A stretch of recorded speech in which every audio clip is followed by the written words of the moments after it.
My name is Alex Minami. I use he, him pronouns. I am the Community Engagement Manager here at Seattle Opera, and it is so wonderful to be back here offering in-person events once again here in Tagney Jones Hall in the Opera Center. This is in fact our first in-person opera talk since February of 2020, if you can believe it, and we're grateful for those of you who've come out to join us in person today, and to the many of you who are tuning in online via the YouTube live stream.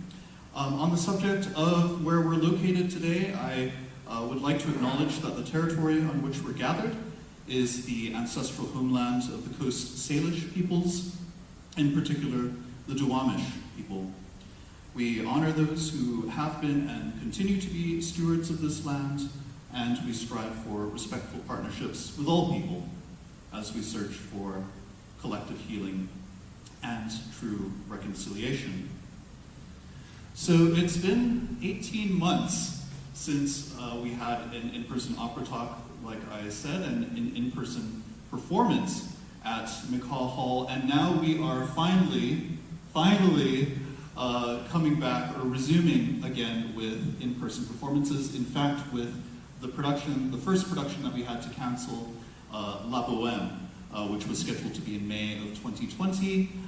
We have a member of our creative team and a cast member from the production here to share their thoughts with all of you. And we are also joined by members of Seattle Opera's leadership.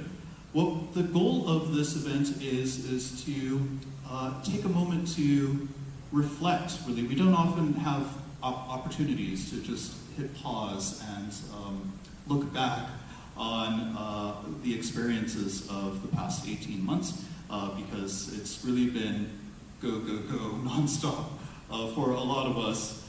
The past 18 months have been not without difficulty. As you can imagine, it's been a period that's been full of challenges, of obstacles, of pain, of loss and heartache. And at the same time, it's also been a period of determination, of resilience, of creativity, of rising to the challenge. And that's what we're here to chat about today. Before we go much further, I'd like all of our panelists to introduce themselves, starting with our General Director, Christina Scheppelmann. Thank you so much, Alex. I'm Christina Scheppelmann, General Director of Seattle Opera, and I'm really glad that we're here, that you are here, if in the room or at home listening via streaming, but it's fantastic that we're doing this. Your turn.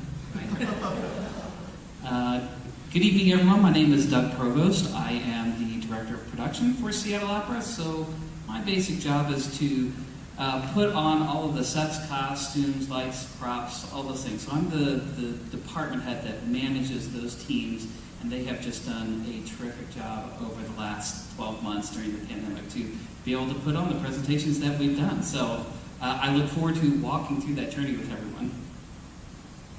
Hi, I'm David Gately. I am a Seattle native, actually. Not born and raised here. I was born and raised down I-5 a bit in Portland, but I've lived here for over 20 years, and so I consider myself a native.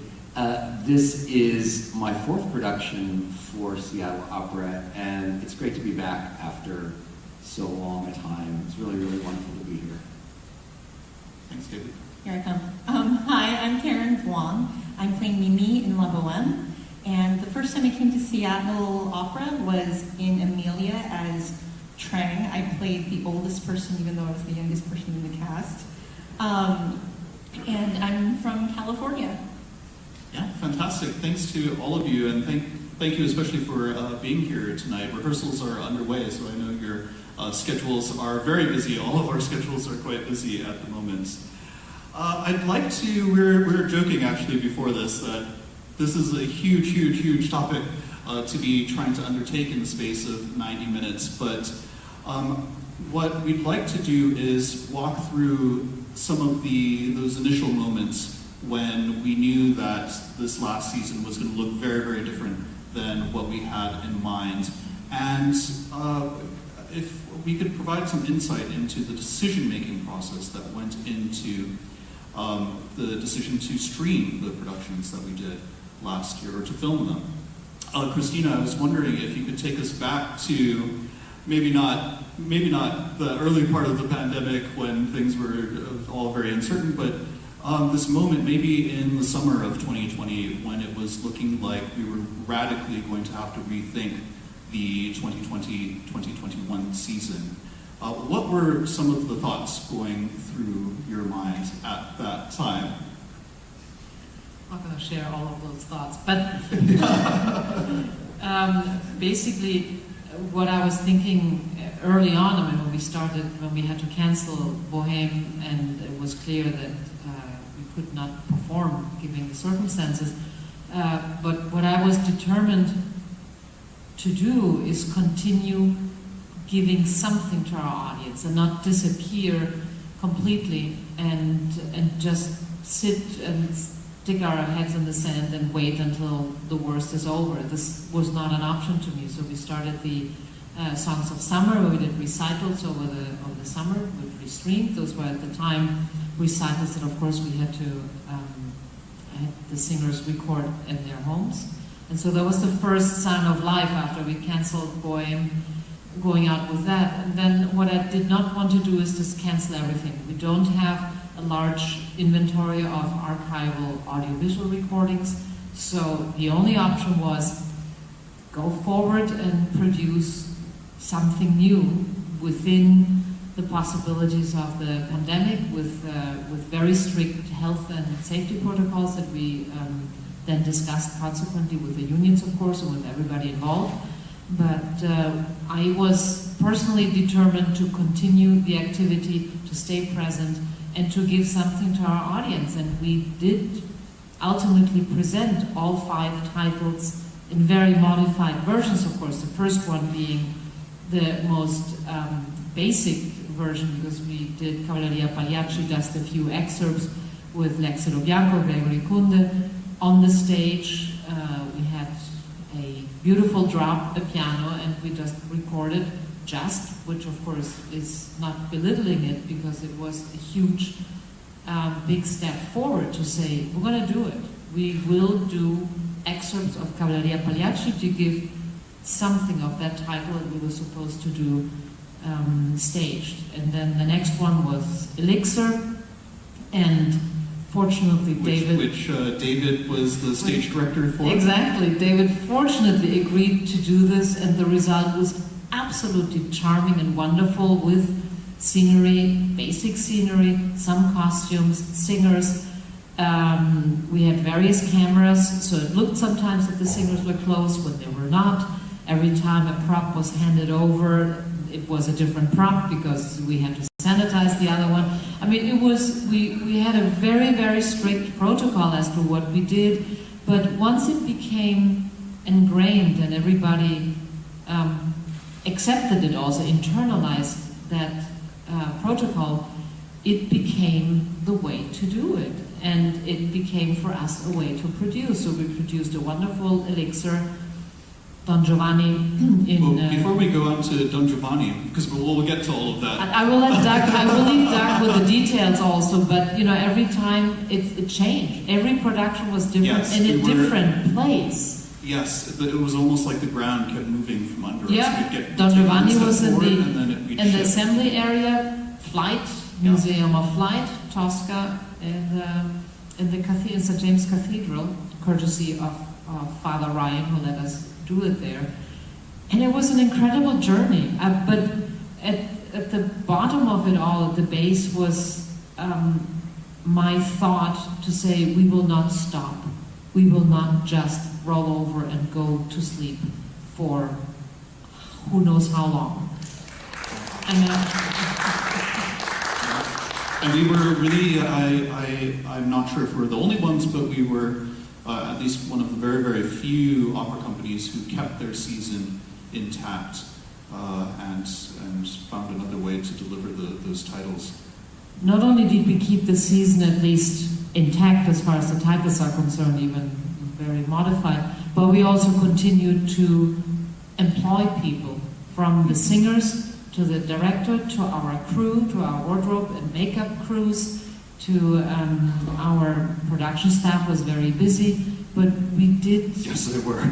We did continue working and giving people work, which I think is fundamental, not only in a situation like this to make sure that you continue employing people, but also to keep the skill set up. Right. I keep saying, when you put a football team at home for a year and then pull them out and say, now you perform at the same level as when you stop playing, it's not going to happen. Yeah. And that goes for many sectors and for many professions. You have to keep going. So for many reasons, I thought it was really, really important to continue the activities. So there. Doug's turn, who will speak more than I did. Well, the picture that's coming into my mind, Doug, is I wasn't present in whatever meeting it was when it was decided that we were going to film the productions. I kind of want you to give us a fly-on-the-wall perspective of what that moment was like for you when Christina said, you know what, let's film them. And I can only imagine what went through your mind as a director of production for a theater company. Filming is not what we do. How did you get us to that next stage? Yeah, so, Yeah. you know, what was really fascinating is at that time, there was a lot of conversations happening in the community. What are people going to do? How are we going to produce art? How is this all going to work? And we were incredibly fortunate to be right next door to McCaw Hall. And one of the things that the Seattle Center did was they converted the McCaw Hall stage over to a digital studio. So because of the Key Arena undergoing its change to become Climate Pledge Arena, they relocated a lot of the equipment that was used to televise hockey games and basketball games that was in the arena. So they relocated that equipment over to McCaw Hall, and they contacted the resident companies to say, hey, we're creating this digital studio, and from what we understand from the governor's guidelines at the time, we can, because we are using the content for digital broadcasting, we should be allowed to be able to do recitals and lectures from the stage so that you can stay in contact with your patrons. As soon as Christina heard about this, I don't know if I was the first call, maybe the second call, but at that point in time, we really knew that was the direction that we were going to go. We were going to connect with our patrons in that way. And so that's when we started to plan the Cap Pack highlights. But before we did that, we were in the middle of what we were calling the Songs of Summer, and that's when we were connecting with artists from their home, and they were doing recitals on their webcams and capturing the content. Right. I think we have a few pictures of what the Songs of Summer recitals look like. If we could cue those up. I'd like to add very quickly to what Doug was saying, that indeed the governor's exceptions for activity provided one line, very, very simple sentence that said, artists that produce for streaming is allowed. I mean, the term that was used, so I'm struggling to remember exactly how it was phrased in the law, but it was part of this long list of what is allowed? Critical workers, or yeah. I'm blanking on what the term was. But workers who were under certain exceptions because they were crucial to the continued function and of our society. And artists were under that. Yeah, and I think that really speaks volumes to the value that the government was We were very fortunate that was possible, and that simple sentence allowed all of this. Yeah, and I give Robert Ellam's full credit for exploring that and actually delivering that digital studio, because really that was the springboard for us. Because as you can see, we captured these recitals from from the artists' homes, right? And then the second we got that email from Robert, I think you were the first person within minutes to write back, we'll take it. And we were day one of the new digital studio doing the Shelley Traverse concert, because you could see it up there in the upper corner with the green screen. And that was Seattle Opera's first opportunity to try and figure out what it meant to do a digital capture. And we learned an awful lot from that very first recital. We took notes, we tried to understand how the video beats work, how the cameras work, how the microphone to capture the sound. Do we actually need to do a green screen, or are there better methodologies in order to create the background? So what's really fascinating, if I had to put in just a few words about what last season was, it was cumulative knowledge from where we started to where we ended, was an amazing and rapid growth of this entire production team to be able to go from a live performance company to ending up producing basically what is a movie. I am just so proud of the entire team. The crew did an amazing job. They came along and supported us every step of the way. I'm just so proud of everybody and the efforts that they put in. But really, it started with this very first recital on the digital studio stage. And because of that, that's when Christina said, okay, now let's really think about how we can deliver our season and make use of this technology so that we can stay connected to our patrons. It was really important that we maintain that connection. Looking back at the slide, it's shocking to see what progress we've made. Especially Karen, you could probably speak to this because you entered this in a much later stage. But wow, look at where we began. That's the Cavalleria Pagliacci, where you see up there Lexilo Bianco and then Greg Kunde sitting in the audience.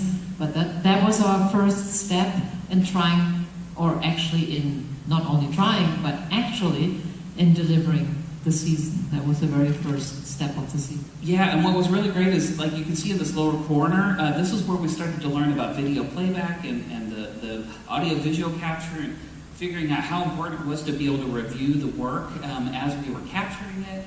We certainly learned about camera angles. So in terms of cumulative knowledge, the next step, when we did this video capture, we just learned even more about the process, how long it takes to edit sequences, doing transitions, how do we put super titles into all this work. I mean, once again, it was just another layer of that knowledge base as we move forward with producing art. And everyone also has to remember, at this point in time, everything is shut down. Yes. Everything is shut down. And so we're trying to figure out, okay, how are we going to tell these stories when I can't pick up the phone and call Opera Omaha to say, hey, load up your set, because, well, they're shut down too. The trucking industry was shut down. And so we really had to strategize on who was open, what elements could we borrow and put on the back of the truck and try and get it here in enough time. So and this backdrop, I think, was this one that we had in storage? No. We rented this backdrop from Utah Opera. We got this backdrop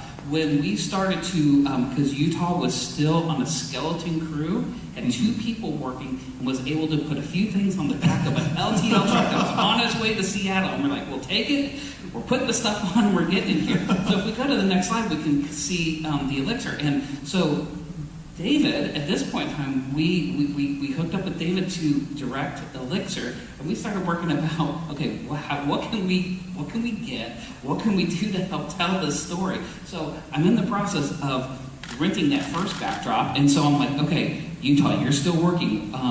What do you have? We're talking about things, about how to tell the story. Do you happen to have trees, a gazebo, any sort of other landscape that we could throw on the back of this truck? And so we ended up renting the gazebo and that painted backdrop, and it all came on the same shipment. Meanwhile, we did a walkthrough of the space, and we started looking at what we had in stock. So we had the picket fence, we had the flagpole, and we had those apple trees, and so and some of the other crops. And so at that point in time, we really started to hone in on, okay, this is the setting that we're going to be able to use to tell the story. And then we worked with McCall Hall about camera placements. And at this point in time, we took another step in our evolution in terms of making the art. So we hired a video director, Kyle Seago. He did a terrific job coming in and working with us on Elixir. And he introduced the Steadicam into our sequences. Because before we just had the cameras on tripods following the action. And so in this particular, this is the first time we introduced that element into our work, and you can kind of see them in the very upper corner walking the stage and kind of going through the choreography. So the video director came into the rehearsal hall and worked with David pretty closely about developing the shot sequence and how they were going to move around and capture the action, because you're right, when you watch these videos, it looks like people are really close, but in reality, we have these bubbles and we're always making sure that we have the full proper distance and all of it, and we just use camera angles to make it look like they were close together. And not no proper distance, but also, although you see them without masks there, but everybody was constantly masked. Most people also had mask and the face shield, and we had extremely strict health and safety protocols, and there was a certain tension obviously there. I mean, we wanted to keep everybody healthy because it's our responsibility, and it was the only way also to, of course, continue our production. And everybody was incredibly focused, I'd say, and really working with a high level of responsibility towards the safety of everybody involved. And David, actually, I'd love to bring your voice into the conversation at this moment, because now you're given this new project. You were originally setting out to do a staged production of Elixir, and now all of a sudden it is. Well, I really wasn't. This was out of sort of the blue. I wasn't getting ready to do an Elixir, but I remember the phone conversation. And Christina calls me and she says, so I'm going to do this Elixir, and would you do it with us? And I don't know what it's going to be. We're not going to have a chorus. It'll be with piano. And, it was sort of just very sketchy as far as how we're going to do this. So Doug and I have known each other for years. And so then Doug and I got together and started talking, well, what can we do? And we kept pushing it forward. And we kept pushing it forward. Well, maybe we could do this. And suddenly it appeared to us that we could do a whole, real, beginning to end with some cuts, production of Elixir of Love. And that's how it developed into this full-fledged production. But the thing that's exciting about this, and you can tell from the excitement of the way they talk about it, is that we all just were excited to go there. We just wanted to go there, find out what we could do. And I'm going to jump way ahead for a second because, maybe one of the later questions is, how did this affect my future work? So I did these and had a really good relationship with Kyle, the TV director. He was so inspiring to me, what he could do and how quickly he could do it. So I teach at TCU when I'm not directing out and around. So I went back to TCU. We couldn't do any public performances. And I have an opera studio of about 30 kids, and I have to give them something to do. So I picked 4 one-act operas, and we made movies of them. And we did it exactly like I had learned to do in here. With some of the flight things, so we pre-recorded sound, and then we lip-synced to that. Although we had one advantage over you, we still had to wear masks, so you couldn't tell whether they were good or not when they were lip-syncing.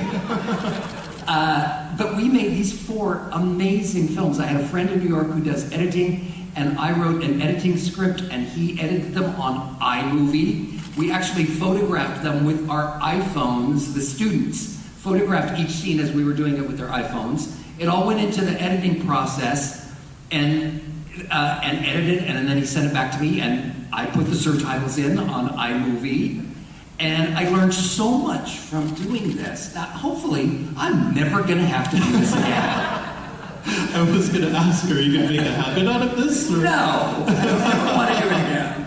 It was so time-consuming. Just one thing I wanted to add for those who might not remember this point anymore. We had a piano on stage for the Cavalleria Pagliacci recital excerpts, and we had 2 pianos here for Elixir. So we recorded action and the singing together. Yeah. I'm mentioning this because as Doug is going to talk about going forward, that scenario changed, of course. David, sorry, I didn't mean to interrupt. No, that's okay. It's a good reminder. Yeah, because we were just figuring out what we could do. And then it was like, how can we incorporate some of the orchestra? So that's where we decided that we could bring in the ones for Una Furtiva, and we could bring the trumpet player in for the entrance of Dulcamara. and there could be the orchestra involved in a very safe way. We actually Yes. have The two a solo clip, parts in that we can play in there. from that exact moment for those of us who didn't have an opportunity to see it, or would just like a refresher of that special moment, because we hadn't had any members of our orchestra involved in our productions to that point. We cut the chorus also. Remember that out of necessity we had completely a cut that eliminated the chorus, which of course is an additional musical but also directorial challenge. Sorry. Yeah, exactly. So Ayana, if you could cue up Nemorino's aria.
That was a really special moment for me to be able to see the bassoon player and the harpist, and the thing is, we could do magic when we were making the movies that we couldn't do if we were doing it in real life, because I could just make things appear out of nowhere. So the orchestra members weren't sitting there through the whole show.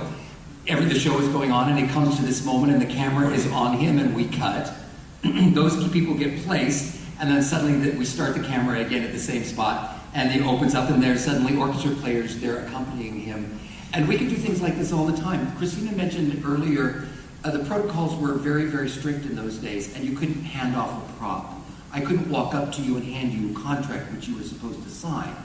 So what would have to happen is he would bring on the contract and he would set it down on the table and walk away, and then we would cut, and Hannah, the prop lady, would come in and she would change the paper for a clean piece of paper that had not been touched, and then we would start rolling again, and he would come over and sign the contract. And we did that with every single prop. We kept socially distanced the entire time. The rules were, if you were not singing, you could be within 6 feet of somebody. If you were actually singing to someone, you had to be 20 feet away, because we found out that aerosols spread very far when you're singing. Rules like that.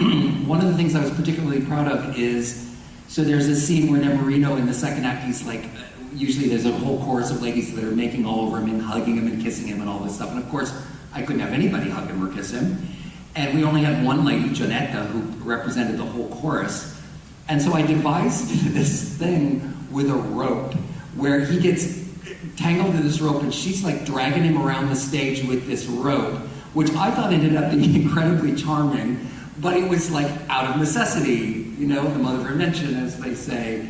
You come up with solutions that were fun and interesting, and it was always a challenge, and it was always a fun challenge, and we were also thrilled to be working, right. That no one was, you know, pissy about it. They all just wanted to figure out how to do it, how to make it work, how to, you know, we all just dived in and did it. It was very exciting. I mean, there's not a whole lot that I will miss from last season, but I think one of the things that I will miss is that feeling of everybody coming together and saying, we're going to figure out how to do this and make it happen.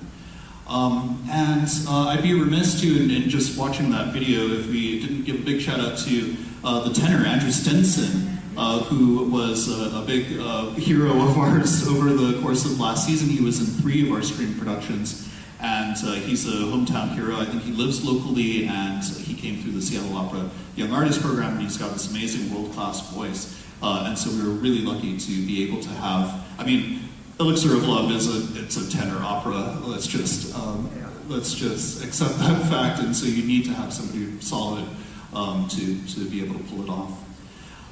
Doug, I was wondering if you could walk us through. I feel bad for Karen. we're getting to flight. Don't worry. We're getting there. Don't worry. Right. So now this is September, October, right? So we're in the middle of this production, and now we're starting to look forward. You know, at that point in time, we didn't know what the pandemic was, where it was going to head, how long it was going to take. Like, you know, is this going to go away? But we didn't really know what was happening. So we get through Elixir, and we're starting to talk about what are we going to do with Don Giovanni. And at this point in time, we still thought, well, maybe there's a chance. Maybe there's a chance in January that we're going to be able to put this on the stage. So we kept developing plans to put Don Giovanni on the stage and film it in the same fashion that we did this. Well, as we all know, November and December were really, really dark times in terms of the pandemic. And at that point in time, we were all starting to realize, oh, the digital studio might not actually be the place where we're going to be able to film this, because we don't know if the whole thing is going to have to get shut down or not. So we made the determination that in order to plot our way forward, that we needed to be able to control the environment so that we could create the most safe environment possible. And that meant controlling all points of entry, because at that point in time, we could control who could come in, who could go out. We would restrict the access. We would make sure that people were doing all of the safety protocols, the COVID testing. So at that point in time, we did a major pivot, and we brought Don Giovanni back over to this side of the building. And so... these are slides from our recital series. That's correct. Because so while we're planning to do Don Giovanni on this side of the building, we started to utilize this space because, once again, we felt like if we were able to present in a controlled environment, we could produce more items because we could control the amount of people in the room, we could control the spacing to create the most safe environment to be able to produce this work. And so we started to use this space as part of our recital series. So we brought in artists, and we started to do captures, and then we broadcast later out to the public. And so this space was utilized fully throughout the entire winter while we're also producing these operas. So while this is going on, Don Giovanni is in full development to bring it on this side of the building. I think if we go to the next picture. Oh yeah, you can see a couple of the artists. Oh, there's Karen. Yeah, there you are. We had a fantastic group of recitalists, actually. The image before was very Valentine, of course, and then 4 really wonderful singers, including Karen, that we recorded here. It was wonderful, and wonderful programs, interesting programs, and it was so satisfying to be able to do it here. And as Doug said, in a controlled environment that we could control and make sure that everybody was taken care of and safe. Yeah. And so then, you know, we're doing all the studies, airflow, where are we going to put things, how are we going to stage it, how are we going to build the set. And so it was determined that in order to give us the maximum amount of space possible for teams to spread out, so the video desk, the lighting designer, sound designer, the only space in our building that we could produce the art was in our assembly area, because we have this huge corridor that spans the entire back wall of McCall Hall, and so that corridor is on the other side of that wall. So we have an assembly space that is about the size of the McCall Hall stage, so it's definitely larger than this room. And so we decided to hook the set. So what we did is we brought our platforms out and we built the set in that room, and then we hung an entire lighting grid in the space. And at this point in time, since we made the strategic decision to make the pivot, that also meant we didn't have access to that video beach, or the cameras, or the sound equipment. And at that point in time, the tech department really stepped up in a major way, because now we had to be self-sufficient and figure out how we're going to bring all of this in-house. Luckily, at this stage in the game, the cumulative knowledge was getting to be pretty high in terms of the process, the equipment that we need in order to be successful. So what we ended up doing is on Don Giovanni, we partners with King Christensen, another very talented director here in Seattle, and he and Brenna, our stage director, put together Don Giovanni. So we employed some of our projector system. We had our lighting designer create lighting looks like we normally would for a stage production, and we did the production on our side. And at this point, of course, the music part and the recording of the music had to pivot too, because you couldn't produce a movie in the space and at the same time record the music. So we intended to record it with the orchestra. We started actually in Benaroya Hall and recorded music. We had the one single, and I will say here, though I always think we didn't have any positive case at all this entire year, no symptomatic, no positive case, but we had, among the singers, there was one person who tested positive and then went to test 4 times after and tested negative 4 times after. But out of an absolute abundance of caution, we then stopped the recording with the orchestra in Benaroya Hall. Everybody quarantined for 10 or 14 days, depending, including me, by the way, because I was among the singers too. Yeah. And we then continued the recording. It was, you might think maybe it would have been simple to just say pull the plug and not do it, but by that time we had rehearsed already, the costumes were ready, the whole setup was ready, the scenery in the assembly area. To stop then, to me, was really not an option at all. It was better to continue. All the singers were game, everybody accepted that caution and safety, and then we picked up where we left off, continued to film in the assembly area and recorded here singers with piano. And that became the soundtrack for that Don Giovanni, because that was the only solution, and that was the solution we applied. Yeah, that's right. We're sitting right where the audio was recorded. Yeah, and I remember seeing those photos. I think they were 20 some odd feet away from each other. They were spaced out throughout the entire room. In fact, they sang on the steps and in the middle of the auditorium. Like, we really utilized the whole space. And during that quarantine period, every day was a planning session. Okay, what are we going to do when we get back? How are we going to do the recording? So we spent an awful lot of time on Zoom during that 10-day quarantine period, because we knew when we came back, we were on very limited time because people had other places that they needed to be, and so we absolutely needed to wrap filming up by a certain date. And so we absolutely had to have a very detailed plan of how we were going to not only capture the entire soundtrack, but also the entire opera and the other and the assembly area. And entire soundtrack, though, with cuts again, because of course we couldn't have chorus, and we made musical cuts, maintaining though the dramatic storytelling of Don Giovanni. That was the criterion. Let's cut so that we still tell the story. That was the important part. I think the amazing thing about these stream productions that we did is, even with some of the cuts that we had to make, or some of the compromises in terms of not being able to have an orchestra, not being able to have the chorus. We're so happy to have the chorus back finally with Bohème. But they turned out to be these products that we could be really proud of. The Don Giovanni that we came away with is a really amazing piece of work, and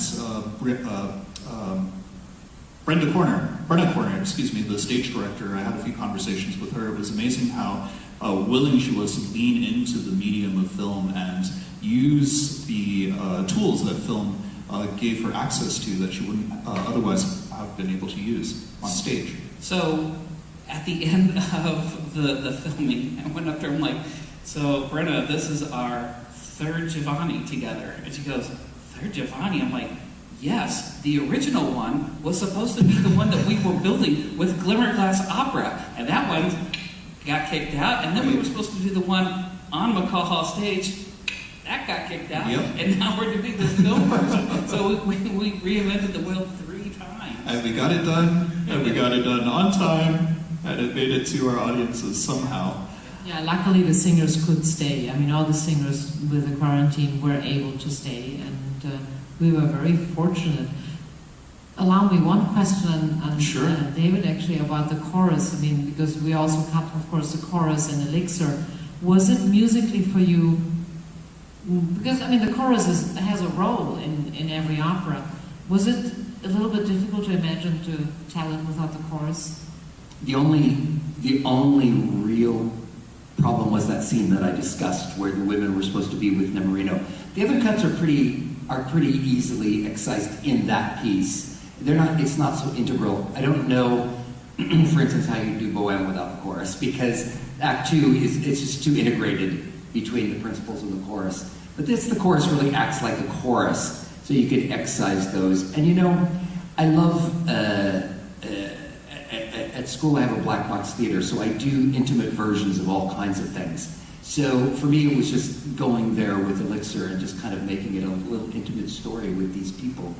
Unfortunately you cast amazing people, and every single one of them was just a joy to be around and to watch. And they really told the story incredibly well.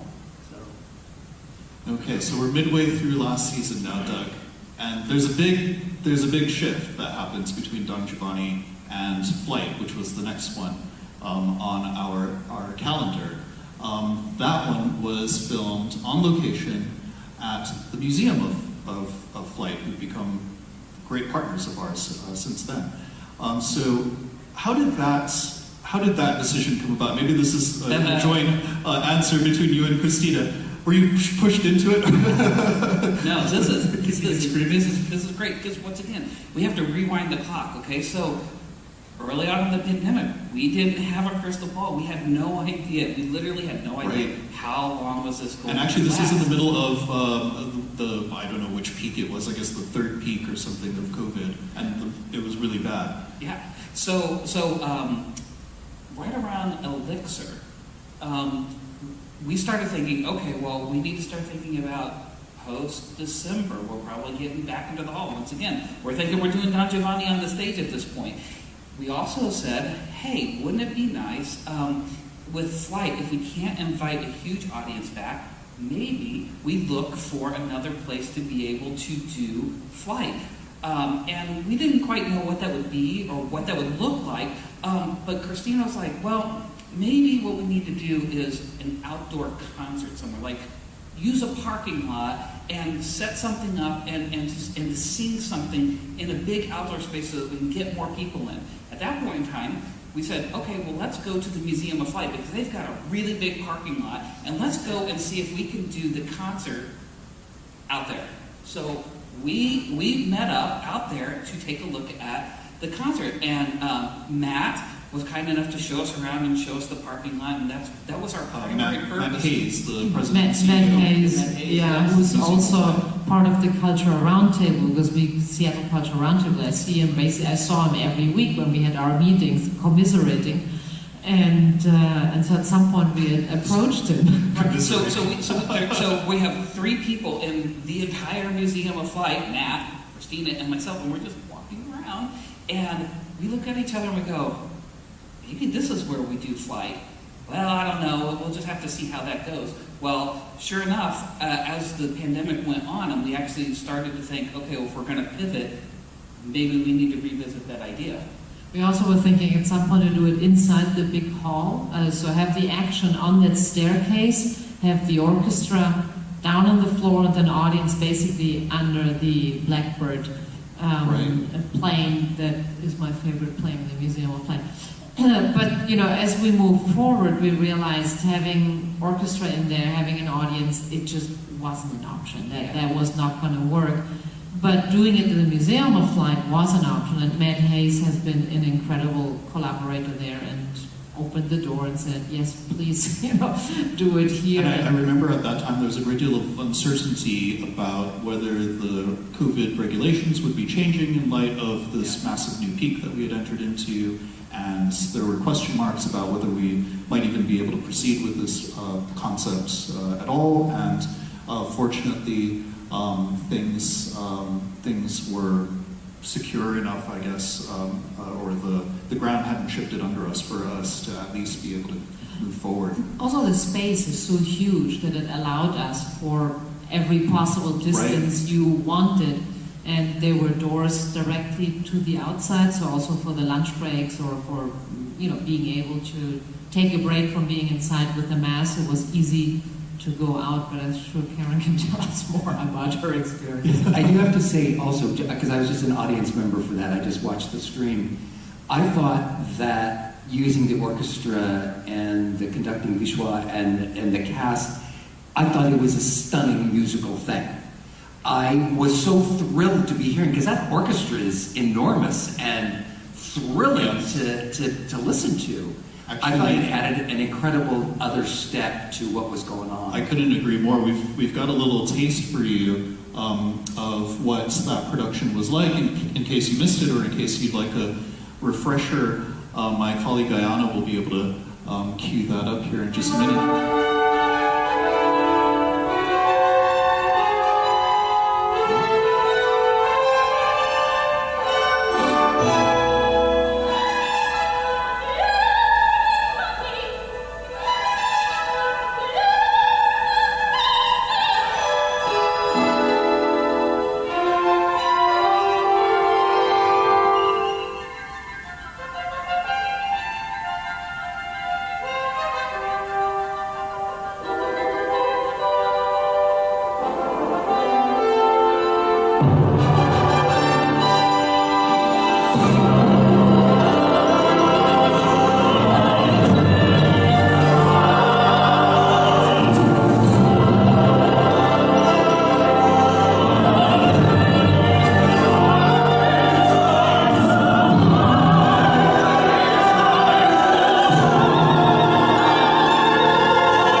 This was recorded, orchestra and singers in Benaroya Hall. We had the orchestra on stage and Benaroya stage. The singers were spread out on around the seats, I mean, among all the rows of the auditorium. Massive social distance and safety distance, and we recorded orchestra and all of you without masks. Once we recorded, really when we were recording, that was everybody singing. And as a staff member, of course, all of the staff members were still working from home at that point, and normally we can just we have an open invitation to pop into rehearsals and see how they're going whenever we want, but I at least personally had no idea how the filming of Flight was going until I saw the trailer released. I was like, oh my goodness, what have you all been up to? Karen, what was that? What was the experience of being part of this film production like for you? And actually, if you even want to take us even farther back into last season, what was it like for you as a professional singer to enter into this very uncertain world of COVID, and I don't know, just wait until it was time to come here for flight.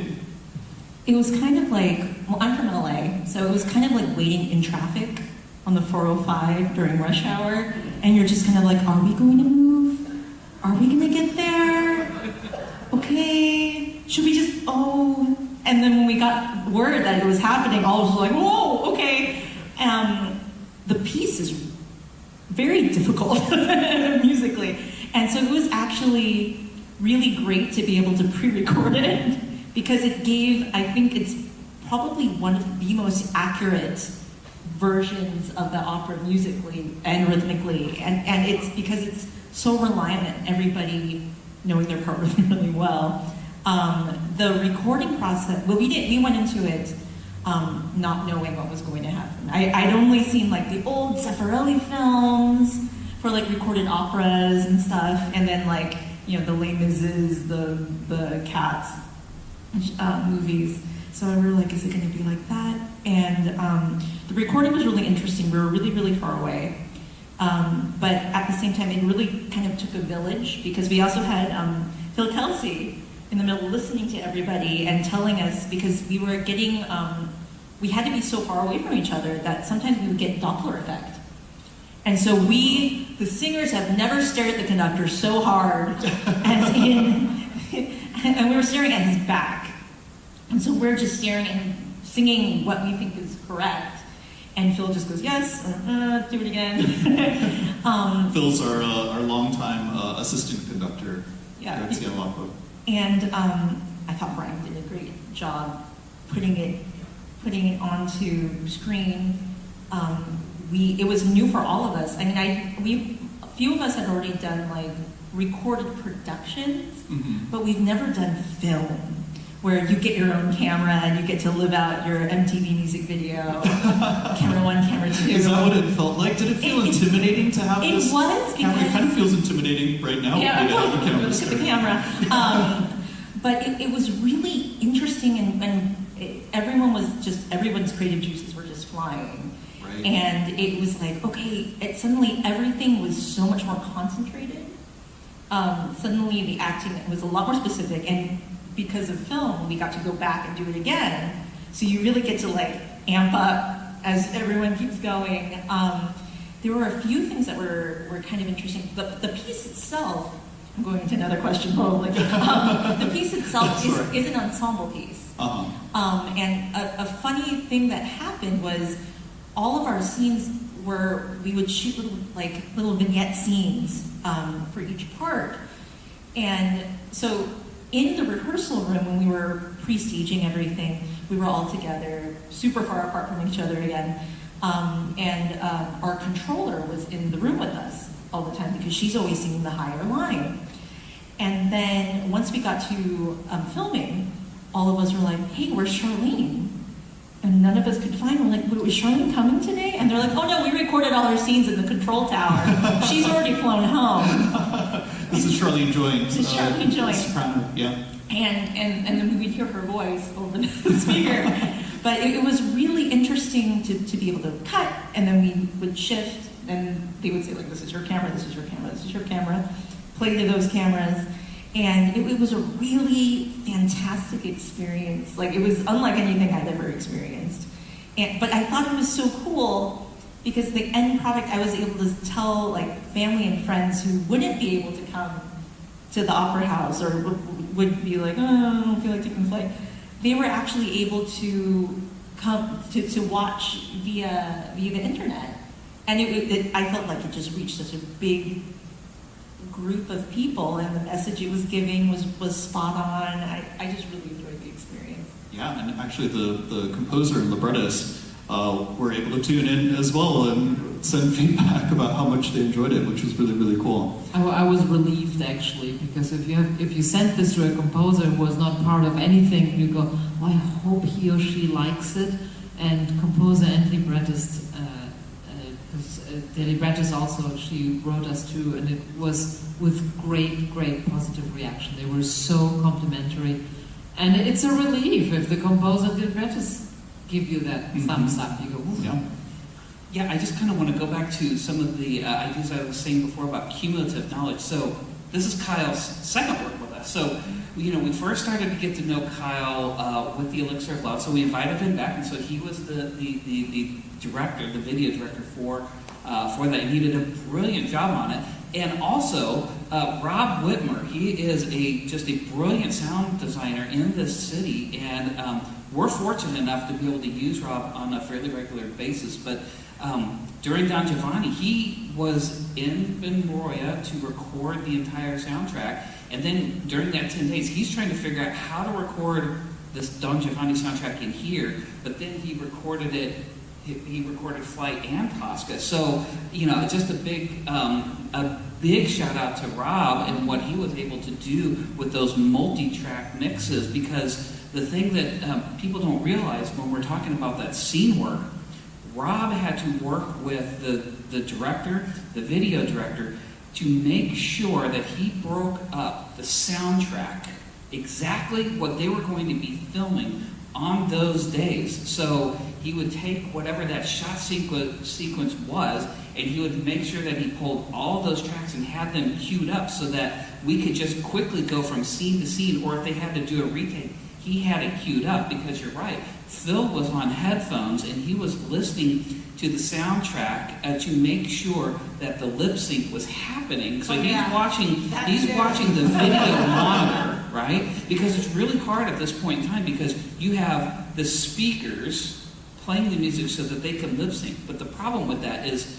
there is a sound delay between what you're hearing live coming out of the speakers versus what's going into the video deck to be recorded. So Phil had to be on headphones that was synced up with the video. So he was hearing kind of a double sound image. So he was hearing what was coming out of the speakers and also what was coming out of the headphones. And he had to really focus on if what he was seeing, the lip sync happen, if it looked good. And that's the reason why he was like, thumbs up, thumbs down, do it again, along with Vishwa, because they were both studying those clips to make sure that it looked like they were singing. I mean, Vishwa did a phenomenal job, Right. and also the patience he had for this process was astounding. But Phil is, as you pointed out, a great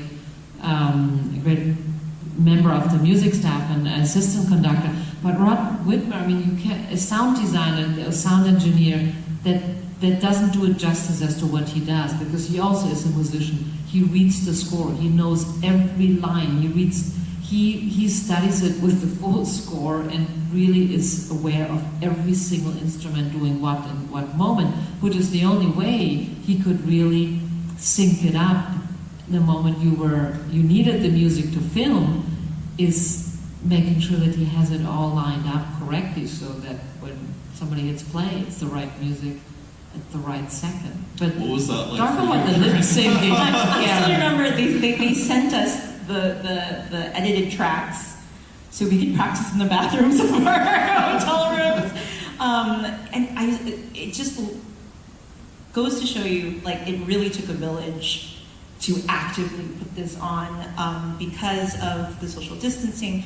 Between takes, we would have to put our masks back on. So hair, makeup, and wardrobe were around us constantly, like, okay, take your mask off, we have to fix your lipstick, because lipstick would just smear. And then it was also other things that you wouldn't think, like scene continuation, is that what they call it? Yeah, continuity. Continuity. We would have to, like, I remember they would have to take pictures of where we had put our belongings, our props, because they would have to be put back in the same place and be like, oh no, it was on the side ever so slightly, and it was so interesting. And part of the lip syncing process, you try your best to say everything correctly, but then also sometimes, because the music is difficult, sometimes you as the performer miscount. And then, of course, your own self is on the recording saying, like, no, you're wrong. And you're like, oh, dang it, we gotta go back. And it was really, really interesting. And I assume it wasn't filmed in chronological sequence either, so, or was it? I think it had to be based because No, that's a German. Filming the sequence was really done by location. Yeah. So when we set up the location, because that was our strategy, because we only had 5 days to film the whole thing, so we had to get it in and done 5 days, basta. And so what our strategy going in was, we're going to film everything in the control tower. We're going to film everything that's supposed to be in the airport lobby. We're going to film everything on the staircase, and we just kept moving down the Museum of Flight because, setting up all of the locations and getting the lighting right and the sound and the video equipment all set up, we were fortunate enough to be able to leapfrog our equipment and do some advanced work. So while they were filming one location, we were prepping the next location so that we could quickly move locations, and then we would leapfrog to the next. And we had to think through that entire choreography. And speaking of giving people credit, this whole thing, when we got on site, if it wasn't for just a rock star stage management team, it would have been slow going. And those are more people that are behind the scenes that are helping making the ship move forward.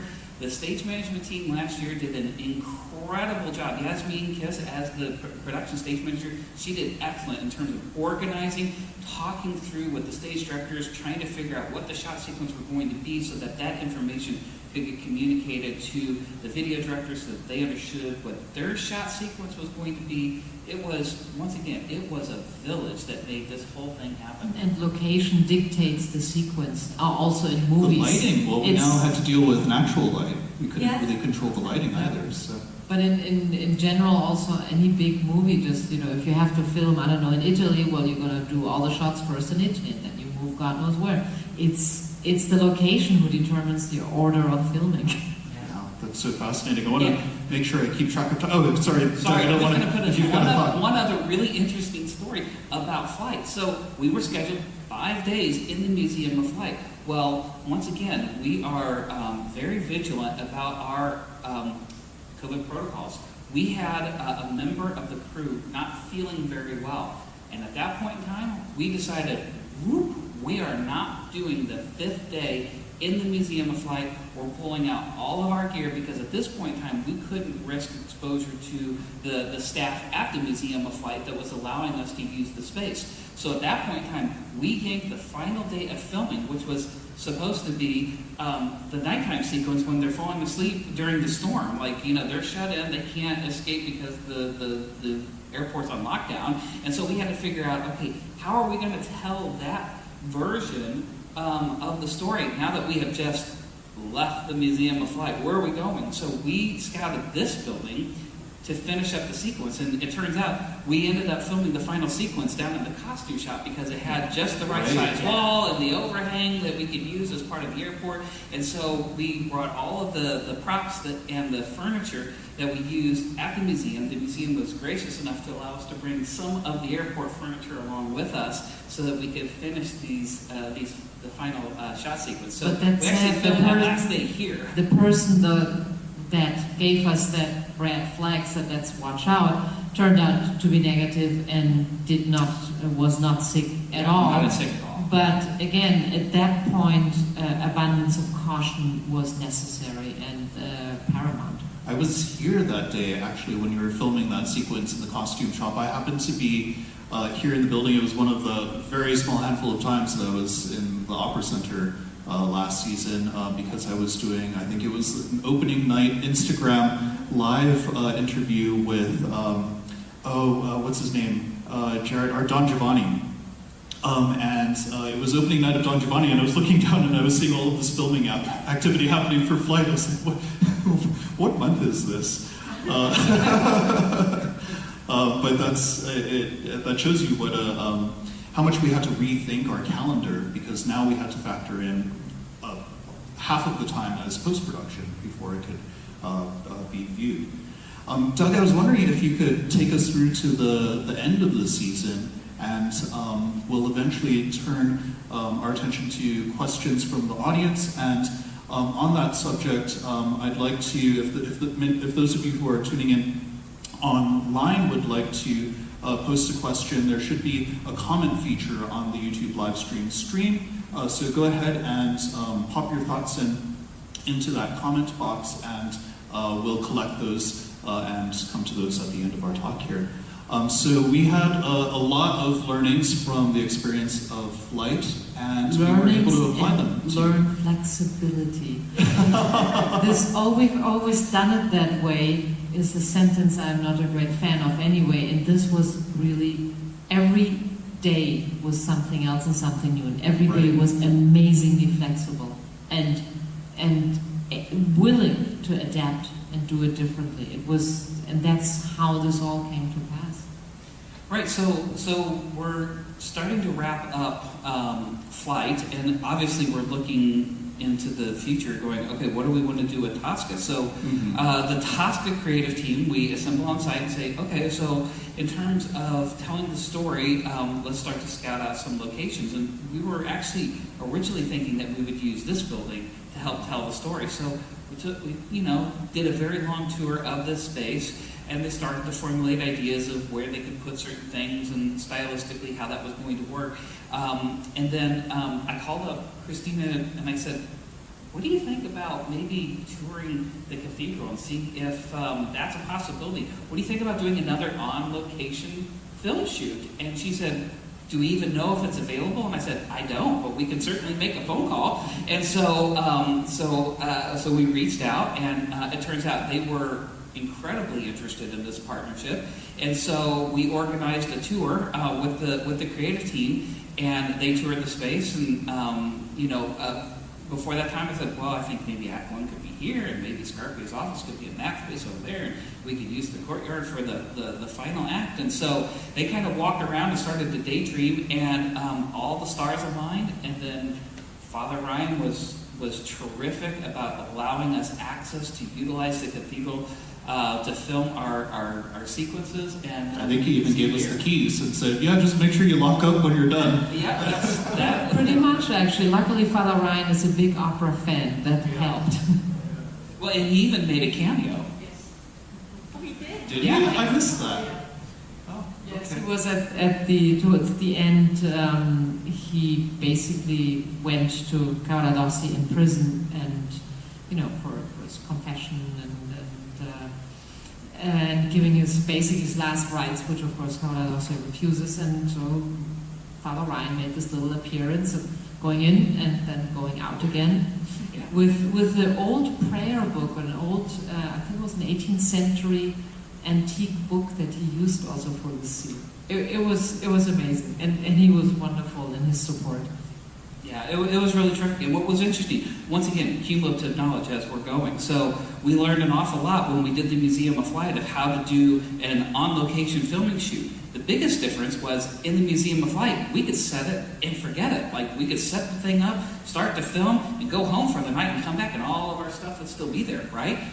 This is still an active cathedral, so we had to set up and take down and get things off-site every day. So every day was a full install and then a strike back, so that they could use the cathedral every day for their own services. So we had to, once again, look at the schedule and strategically think about the choreography of how we were going to set up and the order of sequencing of how we were going to film the entire project. It was a real challenge having to do that every single day of the shoot. Once again, 5 days. And again, the product that we came away with at the end of this process was incredible. So we owe huge props to all of you in the production team and to everybody who was involved in that. And what was interesting is with that cumulative knowledge, right? Because you were saying the challenges at this point in time, we still can't be in really close proximity. So we had to come up with really creative ways to be able to do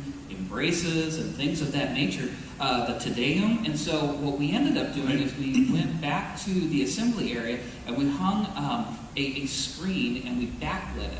And so what we ended up doing is all of those sequences where people had to be in close proximity, it was all shadow play that we did in that assembly area. And I have pictures of the embrace, and it's like you and me right here, and then the shadow, they were doing this.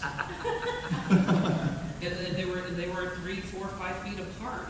And they weren't anywhere close. But what you see in the shadow that we captured, that we eventually used as a projection inside the cathedral to demonstrate those moments were all done once again with huge social distancing. The Te Deum was a gigantic circle where everyone was spaced out about 10 feet, and they were just kind of walking in a circle, and we just captured that, and that's how, when Scarpia started singing the Te Deum, the projections happened behind him, and it was just people walking in a circle with that rear lighting being captured on the screen. And so, that was one of the coolest moments, I think. Forgive me for interrupting. It says in all of this, we forgot to mention that we kept testing regularly. Yeah. Everybody involved had to be tested regularly. Mm-hmm. And so that was part of the schedule too.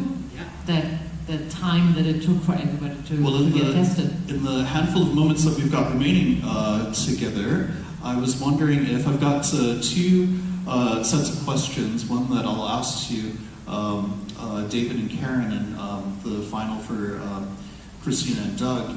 The first question I have for the two of you is, now that we're finally coming back to in-person performances again, how does that feel? What's going through your mind? We just began rehearsals in person this past Monday.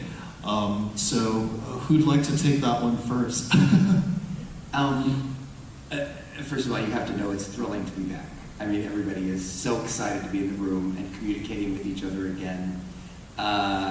Protocols are not quite as strict now because of vaccines and stuff, but we're still masked during every rehearsal, and we're still following a lot of stuff.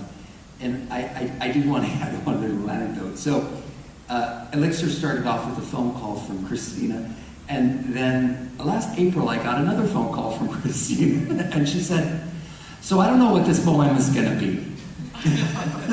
She says, "It might end up being with the orchestra on stage, and you're just going to have to stage in front of them. I don't know what's going to be." And she says, "I'm giving you an out. You can tell me that you just don't want to do it that way." And I said, "Christina," I said, "I'm so thrilled to be back, coming back. I'll do it any way you tell me to do it. That will suffice, and we will make it work anyway." And then it turns out, we're pretty much regular, other than the cutting of the children's chorus because they can't be vaccinated yet. We're doing a full bohem. And it's thrilling just to be in the room. Everybody is having a great time. We actually haven't started working together yet. We start tomorrow.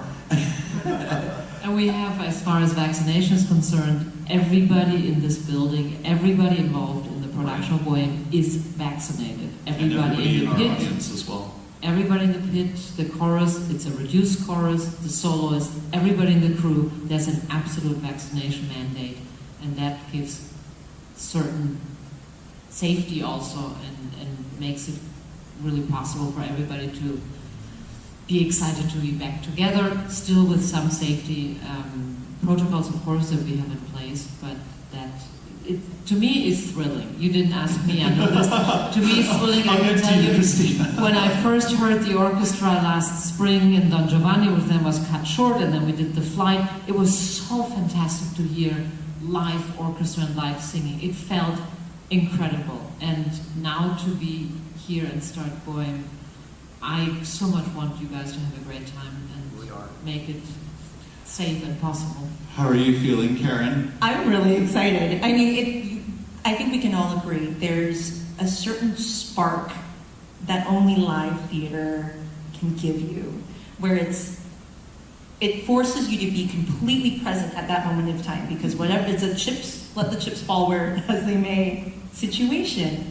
And that type of excitement, anticipation, and like that feeling right before the curtain goes up, or when you hear the orchestra warming up, you can't, I'm so happy we're able to get back to that. And to be nearer to colleagues, and to be like, oh, we're doing this, oh my gosh, okay. And to open with Bohem it's such a gift and such a treat to be able to do this. Yeah, I couldn't be more perfect of a choice because, as David pointed out during the kickoff meeting that we had on Monday, it is a celebration. It's everything that we look for and love in opera. And because it's the first production that we had to cancel at the beginning of the pandemic, it's so nice to have that bookend our pandemic experience. Of course, course, we're not through it yet, but we're inching closer, little by little. We're inching closer to accepting that we're living with COVID, because Yes. that's really the next step. Luckily, the vaccine is open. Christina and Doug, I was wondering, so Doug, you covered in great detail all of the learnings that we had, all of the innovations that we had to come up with over the past season. Are there things that we've done from this past season that you'd like us to continue doing, or are there other reflections that you have about this past season that you think might change the way that we think about our programming going forward? I think that one of the things that coming out of the pandemic, I think, has happened in our industry is the fact that people want to connect with our art, right? And if they can be in person, they will come in person. But even if they can't come in person, they want to somehow consume what we're producing out there, right? And so what's really fascinating is starting to hear some of the feedback of, oh, are you going to offer a live stream version? Are you going to record the operas? And so, just exploring what that might look like in the future is pretty exciting, because we've made it through this entire process, and our incredible stage crew has developed a huge skill set, being able to control the cameras, know how to operate the equipment, do the recording, do the audio recording mix. We have developed the skill set to be able to continue that moving forward. And so that's what I'm excited to kind of see where the industry is going to drive from that. Because we're never going to get away from live performance, right? Because that really is the essence of what we do. Yeah, exactly. But at the same time, the reach that we can have for those that can't make it in, or for those that live somewhere else in the world that want to tune in, I think is an opportunity that maybe wasn't there before the pandemic, that now I think might well be an opportunity for us to pursue.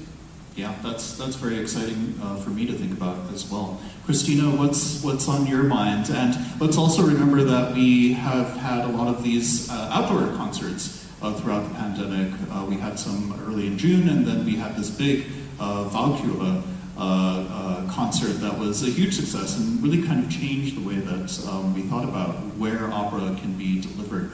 So keeping that in mind and all of the rest of the season in mind, what do you think you'd like to see carried forward from this past season? Well, first of all, I think that what we learned benefits everything we're doing going forward. I mean, one of our crew members said to me while we were setting up the Valkyrie at Fisher Pavilion, said, this could not have happened so quickly and so smoothly had we not learned a lot over the last year, doing things very differently and doing different things. And I appreciate that this is something that they also find positive, that they learned a lot, that they can apply other things that we do. We had, as you pointed out, we had outdoor concerts, we had little recitals in the loading dock area. We did one in the Mercer Street garage. That was actually our really other first step with the audience in Mercer Street garage and in the loading dock. And the streaming, I think, will stay with us. I'd like to try, and I know the question has come up frequently, but a few more pieces that need to fall into place before we can make pronouncements regarding streaming. But I do believe that two important things. We learned immense amount of flexibility and improvisation over the last year, and this is a fabulous compliment to our crew, to our staff, to everybody involved, that they went with what was possible instead of waiting until the usual would be possible again. And that flexibility and this willingness and determination from everybody is amazing, and I think that is maybe not unique to Seattle Opera, but I do think that this company, this staff, and all the crews and orchestra, all the singers really gave it all to make it possible. And I cannot compliment everybody enough for these efforts and the flexibility and the determination. And the other thing is that I believe that we all need live music.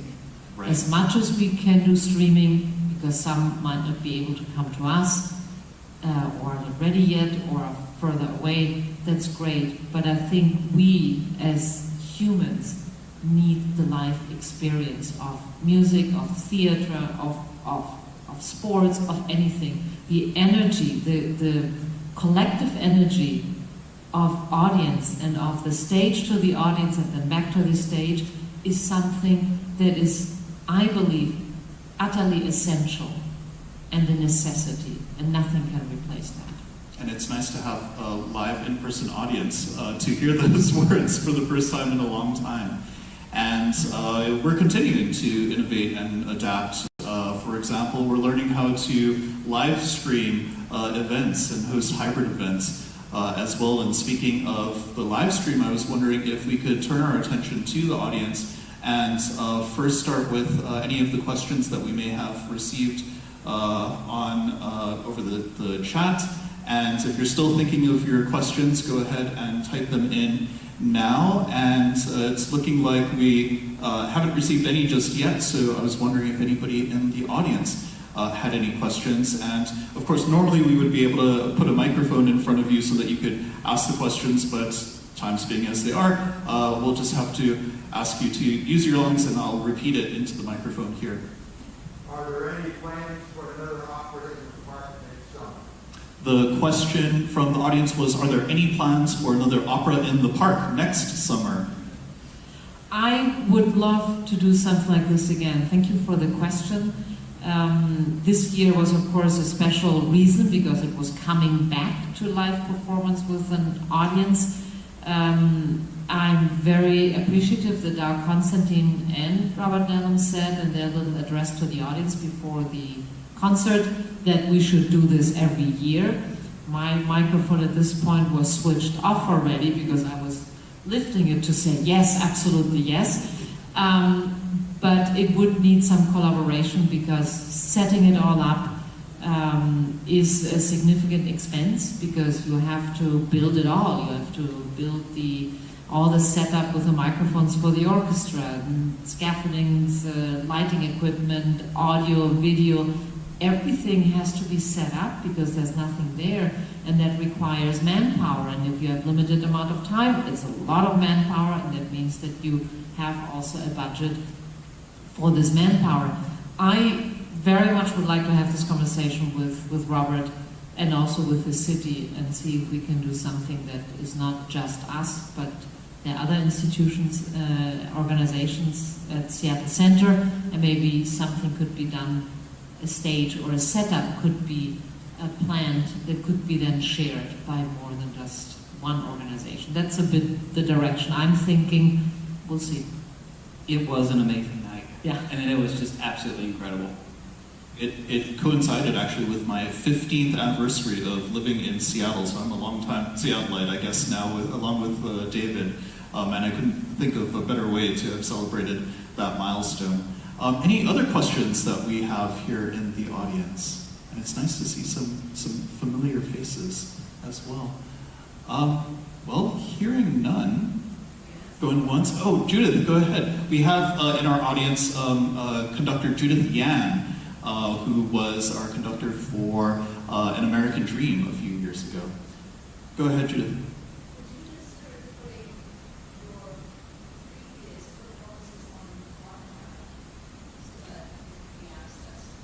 The question from Judith was, would we consider putting our streamed productions on an archive so that they could be accessed continually?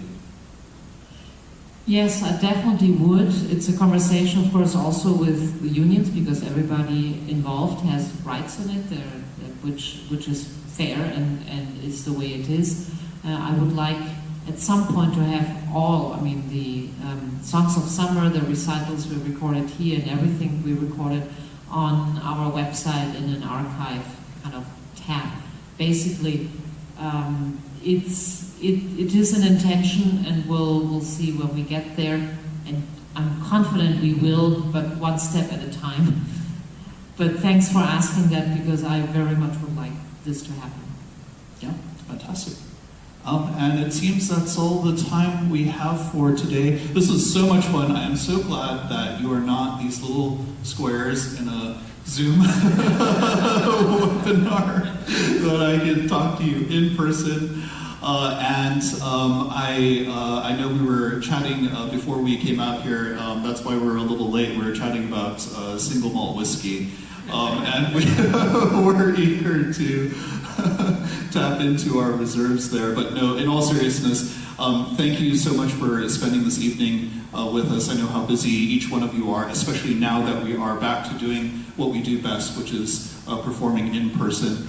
So I will yield the remainder of your evening back to you, and I look forward to hearing what we've got in store for Vuong when it opens later next month. So thank you very much, and thank you very much to our listeners for tuning in online, and thank you to our intrepid in-person audience members who came to join us this evening. Thank you all very much. Thank you.